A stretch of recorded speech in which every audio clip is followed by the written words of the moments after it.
So, welcome to the first attempt for us trying to put together a lecture series for whenever I'm ending up on paternity leave.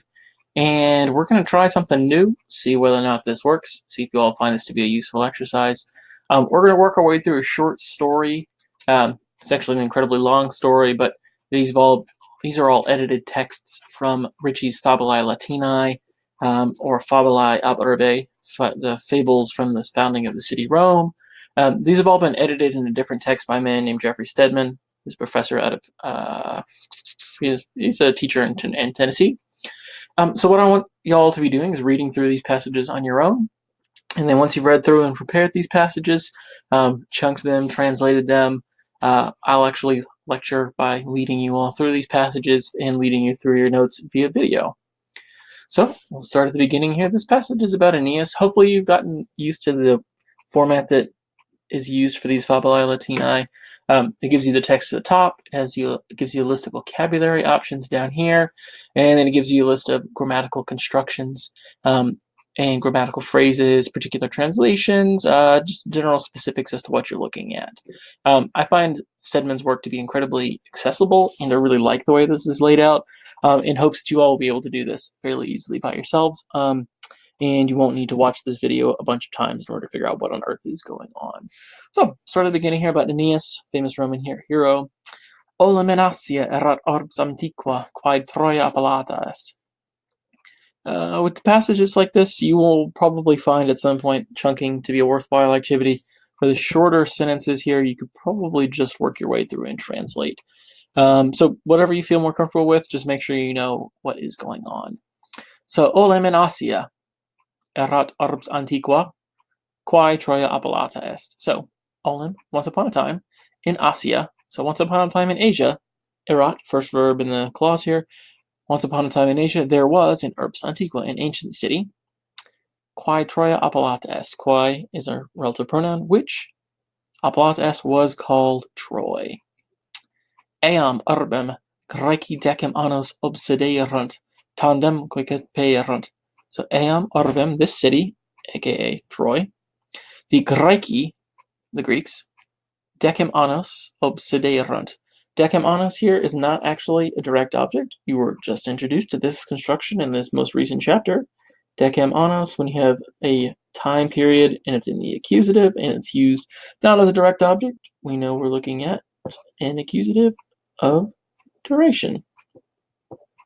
Easy way to translate, for 10 years. All right, so the Greeks, for 10 years, obsiderunted. Obsideos meaning to besiege. So this city, aka Troy, the Greeks besieged for 10 years, and tandem ceperunt, and at last, finally, they ceperunted, they seized it. Priamo regi filiis quae interfectis urbem delaverunt. So priamo regi is probably an ablative absolute. If you're wanting to double check, there's actually one in the bottom. There's a note in the bottom that tells you that, but you can take an educated guess. You got priam in the ablative, priamo and rege. So with priam is king, and then you got a little que conjoining these, or priam the king and his filiis with these two. Well, technically it's 51 actually. 50 kids. Well, let's see one. So there's Priam, and he had 50 sons, and all of his sons, except for Paris, were killed by Achilles. So in this case, we're looking at Priam king and his 49 sons. With Priam the king and his sons having been killed, they they destroyed the city, aka the Greeks. Said an Aeneas, we get introduced to our hero, said Aeneas, qui inter clarissimos defensores urbis fuerat, cum paucis comitibus ex urbe fugit, cum profugos ex omnibus partibus coegisset, in Italia migrare constituit. Said Aeneas, qui, fuerat inter clarissimos defensores urbis, cum,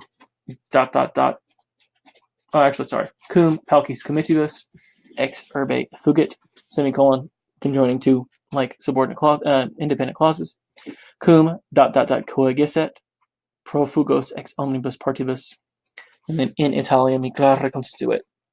So, but Aeneas, who amongst the most famous defenders of the city was, or had been rather. You know, the trickiness of Fuarat is clearly pluperfect. So Aeneas, who had been among the most distinguished, the most famous defenders of the city, with Paucis Comitibus, with ablative accompaniment, with a few comitibus companions, comrades. Don't say friends. It doesn't really have a friends feel to it. It's more like companions or comrades. So with a few friends, effugited ex urbe, fled from the city. Cum, in this case, we're not followed by an ablative, so this cum is probably a cum clause. So when, while, since, because, probably once, something like that. Once he had coegisated, once he had collected the profugos, in this case the fugitives, ex omnibus partibus, from all parts of the city, I think is the understand. So when or once he had collected the fugitives from every part of the city, he constituted to migrare in Italiam. He decided to migrate into Italy. For those of you that are going to end up in AP Latin, you'll note that he did not actually decide to migrate into Italy. He was straight up told that he had to do that as part of his fate. Additionally, for those of you paying attention that want to go into AP Latin, constituate is one of those verbs that shows up 800,000 times, and it looks just like constitit and a bunch of other things. In this context, it means to think or to consider, not to stand still. So he decided to migrate. Next part here, post septem annos, venet in eam partem Italiae ubi erat orbis Laurentum. So post septem annos, after 7 years, he came in eam partem Italia into this part of Italy. What part of Italy? Ubi erat orbis Laurentum. So into this part of Italy where there was the city Laurentum. You'll note Laurentum is nominative here. It's just an apposition to herbs. So if you're looking at it from a note, what's the city? Well, the city is just Laurentum. You'll note that actually Aeneas does not found Rome itself. That's left up to Romulus in a few generations later. Ibi cum Trojani praedam ex agris agerent, Latinus rex aboriginesque, qui ea loca tenebant, agros defendere paraverunt. So ibi cum Trojani praedam ex agris agerent. Probably a little cum clause here. So ibi cum Trojani ... agerent, and praedam ex agris, or you could do ibi cum Trojani praedam agerent, and then ex agris. Then Latinus rex aboriginesque, and then qui ea loca tenebant, and then agros defendere paraverunt. So then, thereupon, cum, when, while the Trojans were agerenting praedam, were like gathering the spoil from the fields, or the reward from the fields. The Latinus Rex, the Latin king, and the Aborigines.